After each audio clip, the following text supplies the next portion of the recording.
Check, check.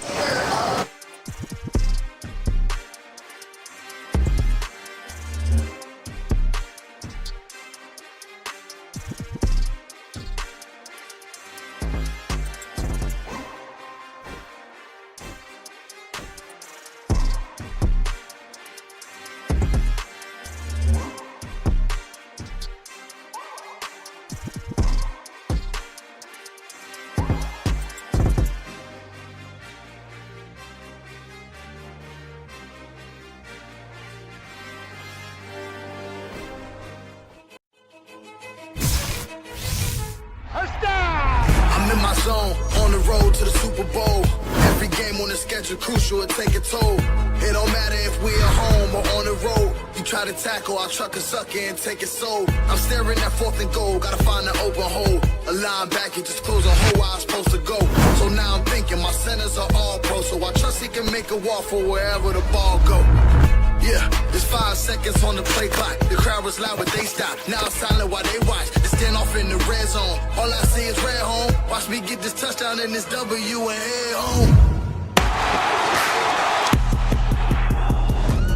Welcome in, Cowboys Nation, to Cowboy Game Day Live. We are live here at Canvas Sports and Social. Jesse, Holley, Skywalker still. Week 14, brother. Ooh, it's rolling. It is. It's rolling. And the Cowboys get another Monday night football game. I was talking to Wifey about this. Had Monday night game, Texans. Then the 12 o'clock. Then you had Thanksgiving and another Monday night game. I don't recall, 3 primetime-ish games in a 4-week span for the Cowboys over the while. We had 3 Sundays in the last 4 weeks to kind of kick back and chill. I know. It felt good. It's pretty good. Get to watch a lot of football, some lounge good around. football, chill, Yeah. ain't stressing about nothing. Yeah, that's pretty good. But all that changes today because the Cowboys somehow, some way, are still in this thing, and they're fighting. And like I said before, I appreciate that these players are definitely acknowledging that no, there's no quit here, and that they have not given up on the season, and they're going out there and fighting their asses off. Can I ask you a question about that? Because is it, and you tell me what you think, is it a genuine, we are not giving up, we're going to continue to fight because this is our DNA and our makeup? Or is it that a lot of players, especially on this defense, are in contract years? A lot of these guys will be looking for new deals. I think it's like 30-something players on this current roster or on the final year of their deal.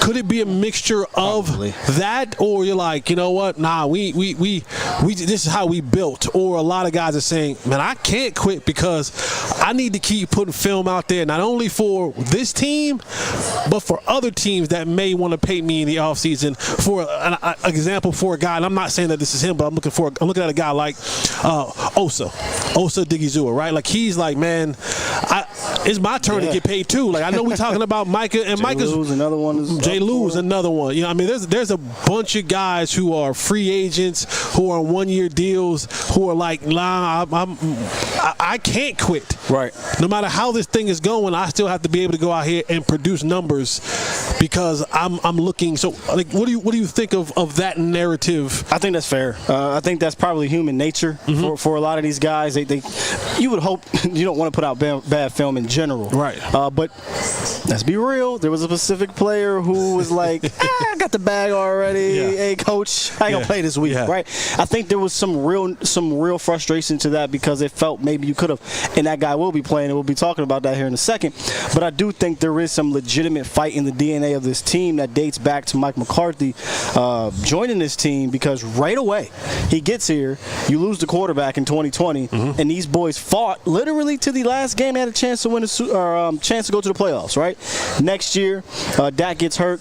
Minnesota game, Cooper Rush comes in. They fight, and they win that game against the Minnesota Vikings in the last seconds or what have you. 2022, Dak gets hurt the very first game. There's no way the Cowboys can survive without him, right? They fight and go 5-1. They go through a bit of a rough stretch, but they fight, get into the playoffs, and actually won a playoff game against Tom Brady, sending them home.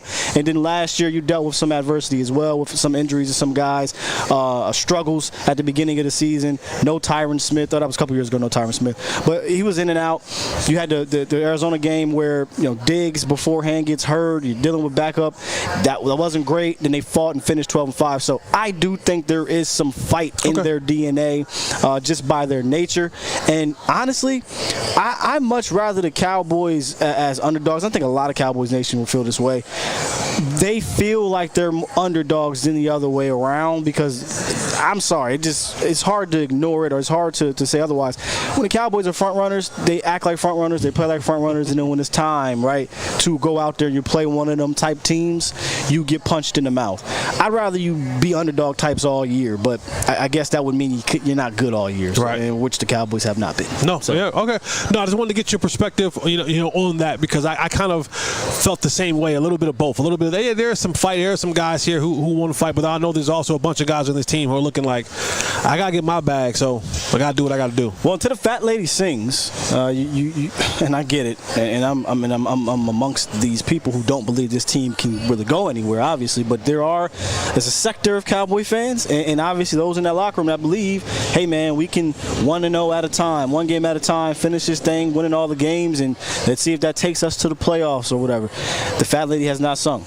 They are still technically in the runnings, but they also right now are currently picking 13th overall in the NFL draft. So they are in this weird situation where if they lose tonight, they're still outside the top 10, but they'll move up a spot. If they win, they're 14th now and not 13th. So really strange year where you got like 7 teams that are 2 or 3 wins, and then there's that cluster of 4 and 8s and 5 and 7s. And today is a chance possibly for the Cowboys and the Bengals to flip at some point. If the Bengals win this game, or if the Cowboys win this game, they'll keep falling down that pecking order, which a lot of Cowboy fans don't like. Yeah, I mean, for the guys in the locker room, it's always going to be about I got to go win a game. Yeah, I don't do all this looking at what draft order we got to be in, because honestly, if I'm telling the absolute truth, if we get a higher draft pick, like if I'm a player in the locker room, I'll give you an example for Jesse Holley's of the world. Well, the better this draft pick is, if he gets drafted in my position, I'm out of a job. Especially this team, because they love their draft pick. So it's like I'm out of a job. So my job as a player is I'm going to go out here again and play my very best, one, because I want to make it to where if I don't have a contract, I want to get a contract. Yeah. I'll take you all the way back to when the Cowboys drafted Des Bryant. We went into that draft that offseason, and it was all the talks about, hey, we're solid on offense. We're good on offense. We're going to stack our defense and really let this thing go to the next level. And I remember I was in Mexico. I was chilling, thinking life was good. I'm like, all right, cool. They go on defense. We're set at offense. I know where my spot's going to be. I'm going to work my way in there next year. And then with the 24th pick, the Dallas Cowboys select Des Bryant. Trade up, right? Even to crazy, go get, right? Now you look at a wide receiver, and I start doing the numbers. I'm like, wait a second, Des, Miles, Roy, Patrick. I know Roy was probably like, dang. Pissed. Yeah, because pissed. Yeah, he had just got paid, I think, the year before, didn't he? When they traded him over, in the trade he got 7 years, $49 million or something like that. But you start looking around, you start doing the math, and you like, where'd I fit? This math ain't mathing up for me. Yeah. And there's a lot of guys who will be in that situation, or whether you're feeling like offensive lineman. If I'm a Brock Hoffman of the world, if I'm a TJ Bass, if I'm a Steele, if I'm whoever, if they go get an offensive lineman, if I'm a defensive lineman, if I'm a linebacker, if I'm a safety, you start looking around, and now you start saying to yourself, well, the higher they get up in this draft pick, if they go get a guy in my position, the likelihood of me losing my job is very high. And that's for a starter. So if the guy who's a second and third string, everybody gets bumped down, and eventually someone gets bumped out, or a few people get bumped out, because the roster will turn over. These draft picks will come in, and then they will get the nod, for it. And on top of that, if a new coach comes in, everything. You're not a part of their plan. So if they get a chance to come in and draft, you you may not fit their system. You may not fit. All those things now are playing in the part. So I get why guys go out there and want to play hard, because that draft order, it means something different to the fan than it does to the guy in that locker room. And you talk about fighting. You brought it up here. The coach is fighting for his job too. Yeah. And now he's starting to sound like he's getting some favor from the front office, and we'll see here. But he's not going out there to adhere to getting better draft selections, because he may not be here to make that pick. Yeah. So he wants this thing to be as low as possible, because that means that his job is probably get it back. Yeah. Troy Aikman was speaking about. He was on the pregame show for the local station here, and he talked about like he's feeling more and more like Mike McCarthy may be the one coming back coaching his football team, and so I don't know. This last I called it crazy a couple weeks ago until I heard Jerry kept coming out saying he regretted this and regretted that, and I was like, oh, y'all ain't so crazy anymore. But that could be the let me build him up to chop his legs out now. He did it to Garrett. He did that to Garrett in 2019. Because for Jerry, it's always Jerry's always about how can I continue to sell. He admits that. Right, I have to continue to sell. I have to keep getting you to come out to these football games, and I can't leave a guy in limbo and you guys not stop caring about coming out and viewership and all that kind of stuff. So for Jerry, it's always I got to say the right things. I have to be the corporate guy at times, even though I sometimes talk a little bit too much. But we're still not from, because there's going to have to be a change somewhat, some way in this coaching staff, but that's why the days of our lives, that is the drama that surrounds Dallas, the Dallas Cowboys. There's a little bit of drama leading up to this game on if a couple players who want to play or not, and we finally got word of that, obviously 90 minutes before the ball game. Before that, though, the Cowboys did call up cornerback Andrew Booth from the practice squad. They activated Amani Uwarwe. Whatever, sure. I believe if they activated him, he's on the roster, so he'll be able to suit up today. Yes. Keemon Hall was signed to the active roster from the practice squad because Josh Butler and Zach Martin went on IR. We know the injuries to those two. And the inactives for today: Deuce Vaughn, Damone Clark, Wanye Thomas, Jalen Brooks, Tyrus Wheat, Andrew Booth. For Clark and Brooks, and Vaughn, it's been this way for a while, but not great for Damone Clark and Jalen Brooks. We were kind of talking behind the scenes about, and just right here too, next year in the receiving room and whatnot. Brooks has been a healthy scratch a few times, and like I said before, he just couldn't quite get back to after that Saints game where he fell and cost the interception. He never got going again. Yeah, and they're trying to give Mingo all the looks that they possibly can. So, yeah, and that's, to me, that's a sign for a guy like Jalen Brooks when you've been here all of offseason, two off seasons, training camp, and now you're getting healthy scratches for a guy that got here 4 weeks ago. So that says a lot. Is up today. Yeah, over him. Exactly. So that when you start talking about guys who that pecking order, you start looking around your game. You start doing you start looking around. Yeah, you start looking around. You're like, Turpin probably coming back. Yeah, that's what I mean. So like these are the type of guys. Yeah, where you start looking around and that thing don't look good in your favor. The big one though today, the guy that's active, that's not on his inactive one, is Trayvon Diggs, who's been out for the last few weeks.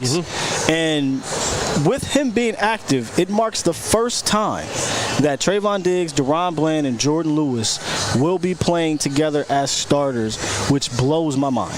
When you think about, Diggs in 21, J. Lou was there, but then J. Lou got hurt. There was no Bland. Bland comes in the next year. Bland has 5 picks because J. Lou got hurt. Right. So it's just crazy how all of this ended up working out, and we're all here, 2 All-Pro corners with one of the best slot guys out there tonight, and boy, are they going to need it against Joe Burrow and that wide receiving core in Cincinnati. No, you absolutely are, and everyone keeps talking about what is the plan to stop Joe Burrow, and Joe Burrow is on, honestly, a historic run. Like what he's doing, Joe Burrow finished second. Y'all hear that? Historic run. It's crazy. It is insane. Insane. And like I've listened and talked to people from the Cincinnati media, and no one can truly wrap their mind around it, because they're saying Joe Burrow finished second in the MVP race in 2022. He's playing better football this year. I saw Bobby Belt put out a stat earlier this year. Quarterbacks who have had 30-plus touchdowns and 5 fewer interceptions in the seasons after 12 games and what their records were. And it was Tom Brady, 12-0. It was Aaron Rodgers. It was all these guys are 9, 10, 11 games, winning at that time. Drew Brees is in that conversation. And the list goes on and on. And like I said, these are the names. It's Tom Brady. It's Peyton Manning. It's Aaron Rodgers twice. It's Drew Brees in that conversation. Probably Pat at some point. Patrick Mahomes was in there at one point in time. And all these wins, I think the lowest amount of wins were 9 wins at that time. After 12 games. Joe Burrow's 4-8. And he's on a historic. I mean, they're playing better ball. They're throwing the ball over 300 yards passing. They're doing, like, he's doing things right now that it's incredible. And Jamar Chase, he's close to the Triple Crown. He leads the league in touchdowns. He leads the league in receiving yards. He's like third. Him and CD are like neck and neck. They're in that top 10 of they're in top 5 of receptions of the league right now. They'll climb today because they're a game behind. Other teams have already played. So Jamar, even talking about that, like a 4-8 record, and Jamar Chase is in the running for the Triple Crown. So it's things that are happening for this team that when you look at it, you go, it makes no sense that they're 4-8 right now. But such is life, and here we are. And the Bengals are 4-8, playing the Cowboys tonight, who are 5-7. But they are without their quarterback and all the injuries that they had this year. It goes to show you. I made this remark on my show. It goes to show you just how important everything else is outside of the quarterback. Mm-hmm. And the 2 examples I use this year, and I love it. I love this. The quarterback wins people. You're getting slammed this year. Seriously. Joe Burrow, Patrick Mahomes. Yeah. Joe Burrow's having maybe the best statistical quarterback year in the league. You could maybe put Lamar's up there. You can put the Bills quarterback Josh Allen. Right? Yep. But Joe is dealing, right? And they're 4-8. Patrick Mahomes is having his worst season of his life. They're 11-1. Yeah. Okay, so that just goes to tell you. Don't get me wrong. Pat has made the plays to get those. Yeah. But they're scoring 17 points. They're scoring 18 points and 19 points. Defense, run game, coaching. Bringing in guys saying, "Hey, this ain't good enough. Let's go get DeAndre." Like, it just goes to show you 2 of the best in the business on opposite ends of the spectrum. Both one playing at the highest with the worst record, one playing mid to worst with the best record in the National Football League. Yeah, it's crazy. You need other pieces, and Joe, I mean, offensively, he has those other pieces. Jamar Chase and T. Higgins, you can argue, are the best 1-2 punch in the league. You got Minnesota up there with Addison and JJ. You got the Eagles with Devontae Smith and A.J. Brown.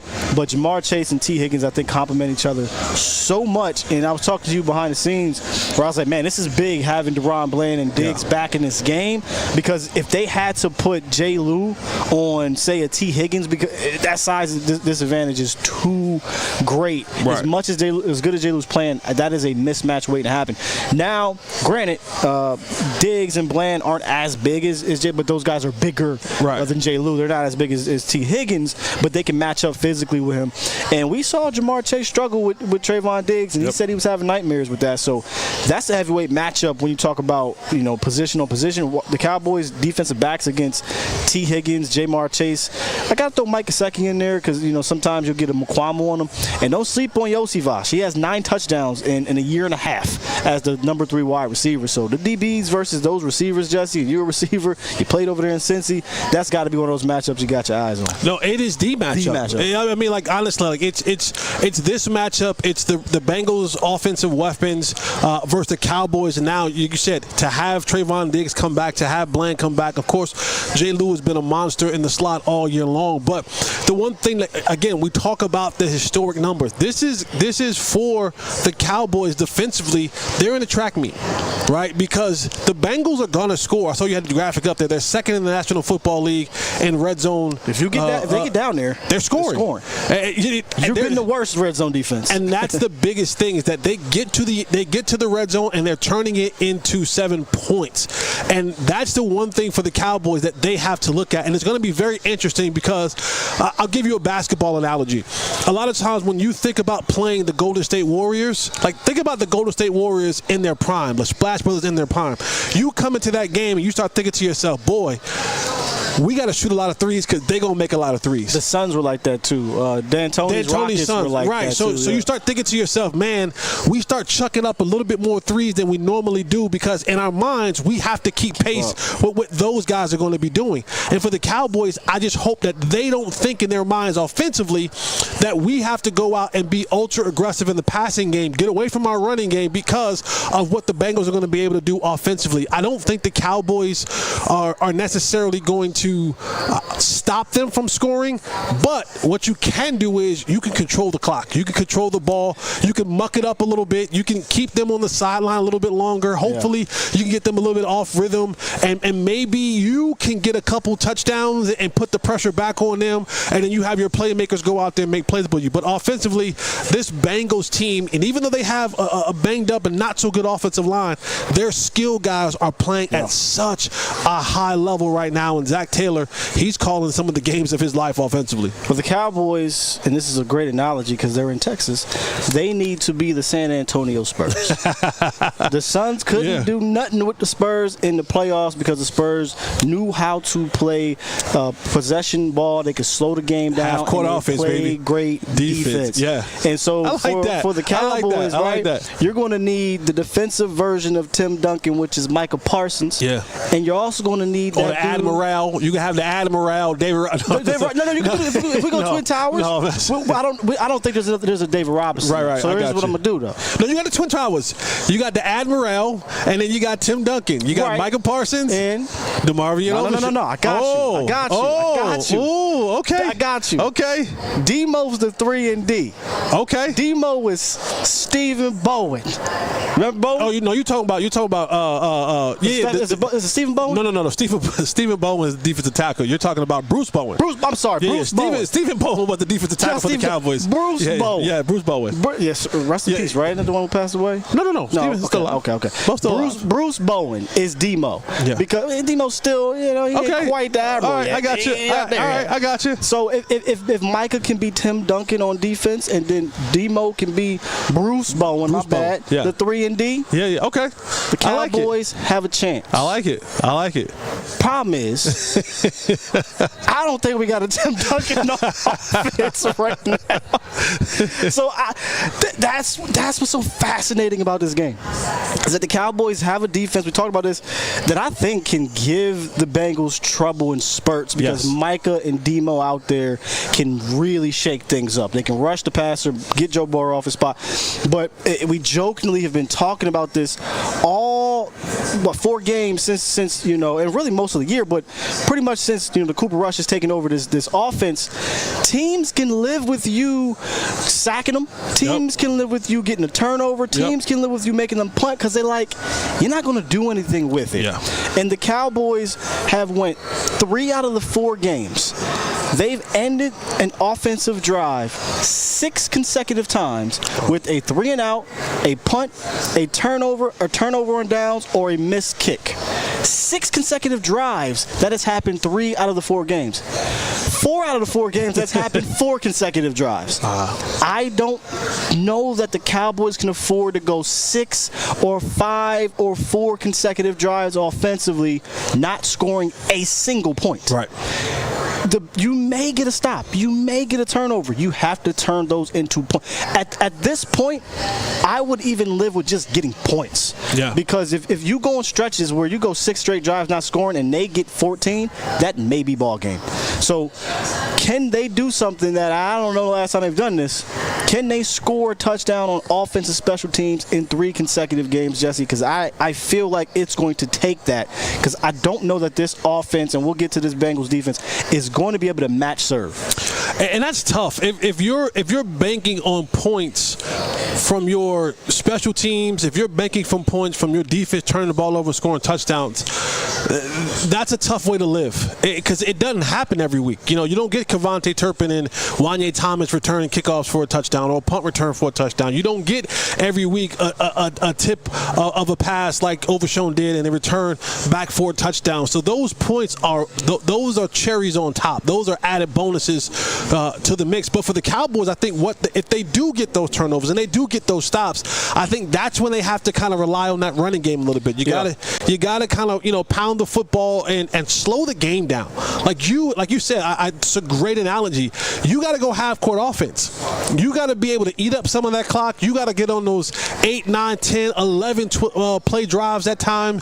You got to really wear that defense out. And then when you get opportunities, you cannot leave without points. No. When you walk off the field offensively, you should be walking off the field with points, right? Whether that's a field goal or touchdown. Because I think if you do that, you slow this thing down a little bit and you give yourself a chance because they're going to try to pass the ball. That's what they're going to do. They're going to run it a little bit with Chase Brown, but their bread and butter is, hey, 5, hey, 1, hey, 88, hey, 80. We're 80 or 9. Like we're getting the ball out of our hands and we're getting it to you guys to go out there and make a play. So for the Cowboys, I think don't think about you having to be the D'Antoni Rockets, the D'Antoni Suns, right, or the Steve Kerr Splash Brother Warriors. You got to have that mentality of we got to be gritty. We got to slow it down. We got to muck it up. We have to make this thing ugly and dirty as possible, and then at the end of the game, give ourselves a chance to win it. What you need to tell Cooper Rush this game, which you probably tell him every game anyway, you can't be Steph Curry today, right? Like, no. That's not going to happen. I need you to be Tony Parker. Yes. Okay? Yep. You're going to average like 13 a game, yeah, 8 assists, yeah, get it to the right spot, run the offense, yep, right? Don't turn the ball over. Correct. You need him to be that. And then when the time comes, I need you to make the clutch shot. Right. And as crazy as this may sound, the Cowboys are in a very familiar position as they were a few years ago when they played the Cincinnati Bengals at the crib. Granted, earlier in the season. They're going up against a Bengals offense who had just went to did they go to the Super Bowl? It might have been the year they went to the Super Bowl, right? But anyway, they went up against an offense that had Chase and Higgins and Joe Burrow, right? But a struggling offensive line. The Cowboys at that time were playing good defense. The Cowboys are playing good defense. The Bengals offensive line struggling. Joe Burrow's still their guy. They still got the Cowboys offense ran the ball well, right? They told Cooper Rush, hey man, we don't need you to score 25, just get 20. I feel like they don't have to copy paste how that game went. Like for real, Jesse, I cannot see the Cowboys winning this game if they have to score 27 plus. Because one thing they have not done is score 3 touchdowns. They haven't scored 3 touchdowns since Cooper's taken over. That's not a knock on him. That's not his game. Right. That's not his game. And the Cowboys get to the red zone and they get allergic to touchdowns and they kick field goals. So this is going to be heavy on the ball control, time of possession, and defense, making stops, maybe even scoring, getting turnovers, putting you in position to score. I don't think just forcing them to punt, just sacking the quarterback is going to be enough because I've seen for 4 consecutive games this offense sputter for long periods of time. The defense is going to have to make plays where it puts them in scoring position to score, or Kevontae Turpin is going to have to make a play on special teams to put them in position to score or score. That's just how I see it. And that ball control is so important because what you don't want to do is you don't want to have the 3 and outs, right? Because if you put your defense back on the field, eventually they're going to give up a play or two to this Bengals offense. It's just it's inevitable. It's happened all year long for this offense and the Bengals. So that ball control, that let's get this half court offense, let's pass the ball around, and if Cooper Rush has to be Tony Parker, then every now and again, hey, let's get Mono Ginobili this thing, right? Let's get this thing to CeeDee Lamb. Let's go. Hey, Euro that thing.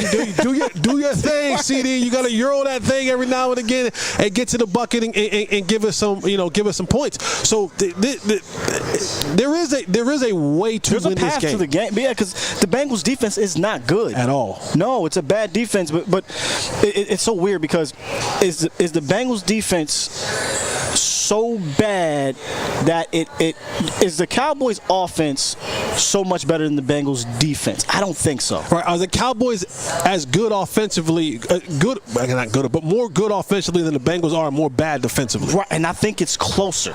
Like Cowboys offense is here, Bengals offense is here. Right. Cowboys offense is here, Bengals defense might be like right here. Right. You know what I mean? So yeah. it's not that far off. So they can't give the ball to them. They can't go all these 3 and outs, because then you get these guys rolling, right? And then you get a Trey Hendrickson who might start making plays and things like that. So they got to make these count, Jesse. That's just and they do. And you picked up, you pointed out a great player on that defense. The one guy on that defense that can wreck your game is Trey Hendrickson. Right now leads the league in sacks right now, 11.5. He led the league last year in sacks. Like, he is a guy who is big, is strong, and the one thing I heard, I saw somebody mention it, and I went back and looked.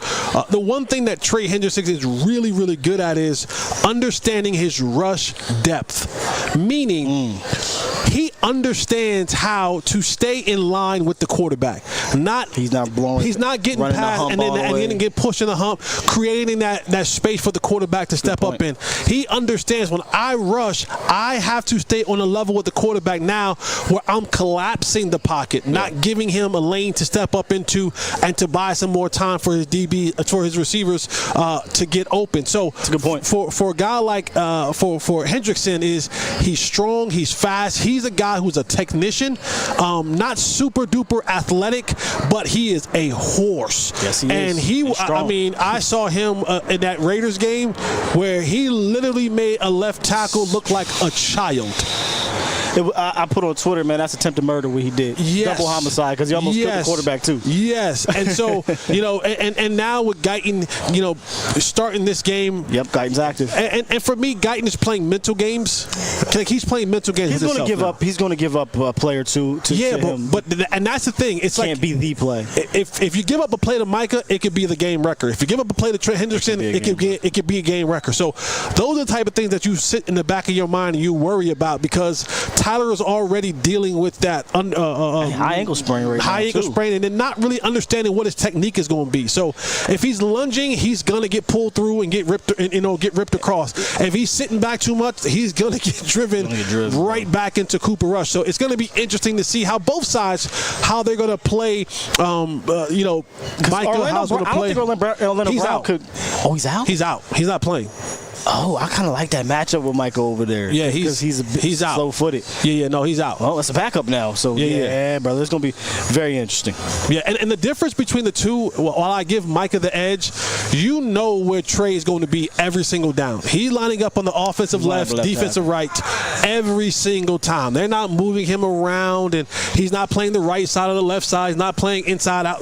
He's gonna be right there every single time. Yeah. The difference is Micah, they move him around. He's gotten some defensive tackle snaps. He's gotten some, linebacker, some defensive end, the right side, the left side. So they've moved him around a lot. And the guy that he could really, I think, should attack is Alex Kappa a little bit on the right guard for the Bengals. Any guard or center with Micah over top of him is a mismatch. Yep. Quickly, let me get to our game day pick'ems, Cowboys Nation. Listen, I'm sorry what happened the last few weeks. We one off, but I don't know what to tell you, man. But I like the picks this week. Jake Ferguson, higher or lower than 37.5 receiving yards. We didn't talk about it, but he is back. Welcome back. And Cooper Rush has been targeting these tight ends a whole lot, and Jake Ferguson is better than both of those tight ends. Yep. I expect him to get more than 37.5 receiving yards. They have given up a receiving touchdown to a tight end 4 out of the last 5 games. I think 3 straight, and over 70 yards in 4 straight games. So I like Jake in this matchup. I do too. I'll say higher as well. Joe Burrow, higher, lower than 36.5 passing attempts. I got higher. He's averaging 40 something over the last 3 weeks. I do think they're going to try to run the ball. Chase Brown has been toting the thing a little bit. The Cowboys still giving up 147 yards on the ground. They're second last in the league, so he may get up there. But if they get out early and get a lead, I think you're going to see a lot more Chase Brown. So it's possible. I would pick lower. This one's the most riskiest one in my opinion. Higher or lower, CeeDee Lamb getting a touchdown this week, and this is why it's risky. He has not scored since Cooper Rush has taken over, but Cam Taylor Britt is a touchdown station. He is giving up 10 touchdowns per PFF this year. 10. That's 4 more than the second highest. I got CD getting a tutty this week for the first time since the San Francisco 49er game, I believe. Wow, he's still. CD's talked about it. He's dealing with that AC joint in his shoulder. He's playing hurt. So, but eventually you have to come off the snide, right? So I'm going to say more. I'm going to say he gets that touchdown. That is the game day pick'em brought to you by Underdog Fantasy, the #1 fantasy football app. Make sure you sign up. Use the promo code ATOZDALLAS for a deposit match. Pick them, watch them, play them as we are about